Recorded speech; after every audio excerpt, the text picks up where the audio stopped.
क्या हमने पहलवा जगह पे कथा किया, हमको इतना काजू खाने को मिला, इतना घी में फ्राई मखाना खाने को मिला। भैया क्या बताएं, आप लोगों के गांव में आए भैया, अभी काजू खाने को नहीं मिला मुझे घी में फ्राई मखाना खाने को नहीं, क्या बोलते मखाना खाने को नहीं मिला भैया। ऐसे कथाकार को हमने देखा और वहीं से नमन किया।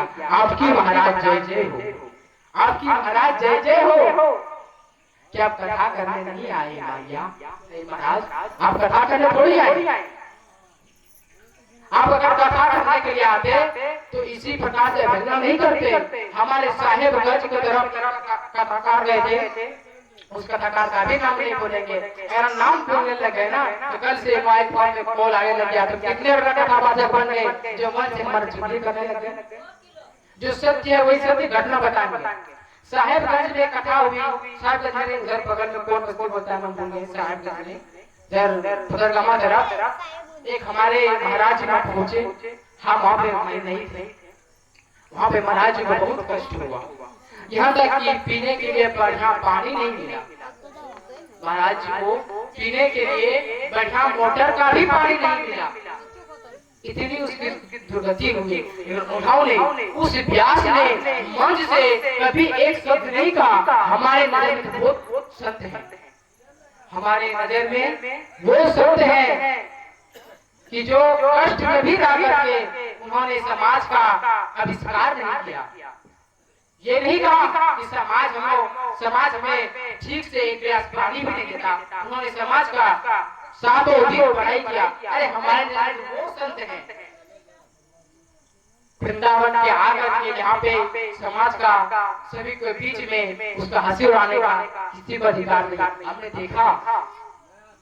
इसीलिए हमारे भैया जब भी कथा करवाए, जब भी भागवत कथा करवाए, जब भी सत्संग करवाए, जब भी शुभ कार्य करवाए तो आप जांच पड़ताल कर। तो हम क्या बता रहे थे, भागवत कथा की ओर थे और हमने बताया कि भागवत कथा में कितने अध्याय है, ये भी बताया। अभी तक पता कितने अध्याय है बाबा? 40 अध्याय भैया। बहुत घंटे बता दीजिए। अरे वीर बनाए फुर्सत मिलते तब निकलेंगे टेंगे वाला आवाज निकले हो बोला।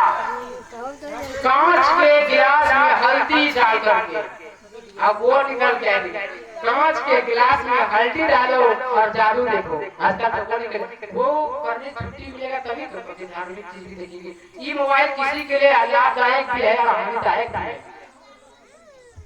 जो इस मोबाइल में घंटे वीडियो देखने लगे कोई फायदा नहीं। इस मोबाइल में इतनी ताकत है, इस मोबाइल में इतनी ताकत है भैया कि एक बच्चे को, एक घर में बैठे इंसान को पूरे देश में रहना सकता है।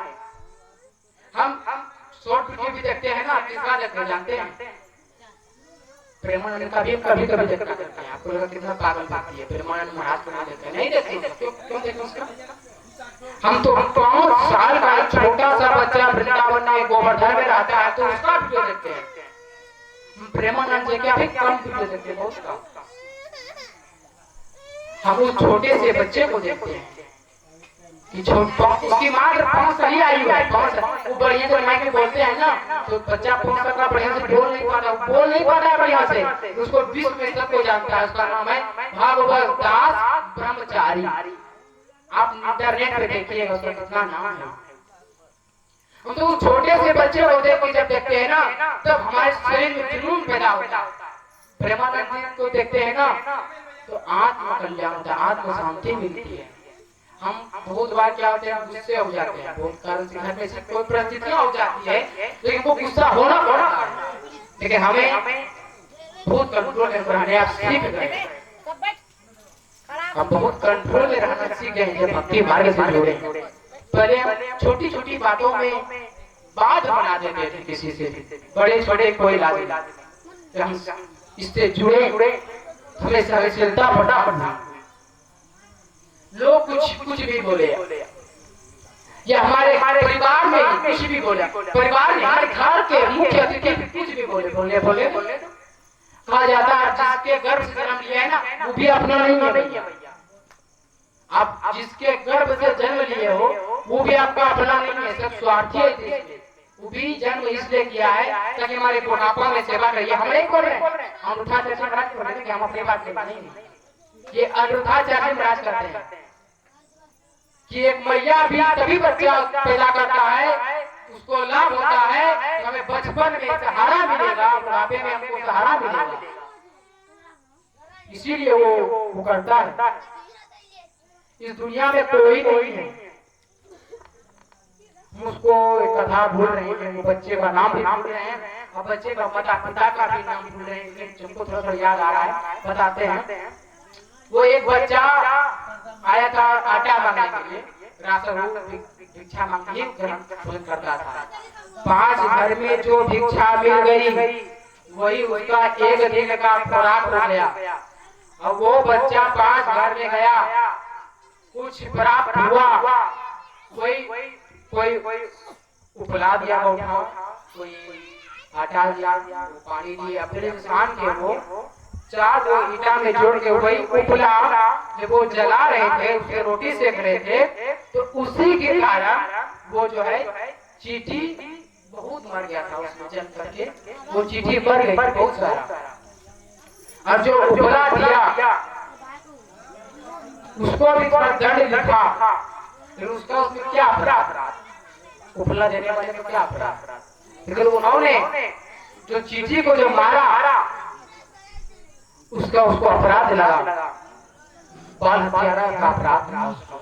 उन्होंने फिर पूर्व जन्म में उसी के घर में जन्म लिया और जिन्होंने उपले दिया था, जिन्होंने आटा दिया था, वो बहुत बड़ा क्या बोलते हैं धोखेबाज बोलते हैं, जिसको हम लोग बोलते हैं बड़ा क्या बोलते हैं जो मतलब धोखेबाज करता हो, बेईमानी करता हो, बहुत बड़ा बेईमानखोर था, सबका जब भोजन में हाथ के लाता था। तो उसको उसी के घर में उसका जन्म हुआ। उसको लोग कहता था आप किसके लिए गलत काम करते हैं, किसके लिए गलत काम करते हैं, कोई आपका साथ नहीं देगा, प्रभु का भजन कीजिए, कुछ नहीं, गलत काम ही करता था, बोला हम बेटा के लिए करते हैं। फिर वही बालक जो भिक्षा मांग रहा था उसी के घर में जन्म लिया और जन्म लेकर के उसको ऐसा बीमारी हुआ कि कभी खत्म ही नहीं हो रहा था, बहुत खर्चा किया, जब सारा धन समाप्त हो गया, सारा धन समाप्त हो गया, तब वो जो है ना बच्चा डेथ कर गया। तो उन्होंने ईश्वर से प्रार्थना की, उसका सुन लिया ईश्वर, तो बच्चा जन्म फिर से उन्होंने वो खड़ा हो गया। तो उन्होंने कहा पिताजी इसमें आपकी कोई दोष नहीं है, हम आपके घर में इसी के जन्म लिए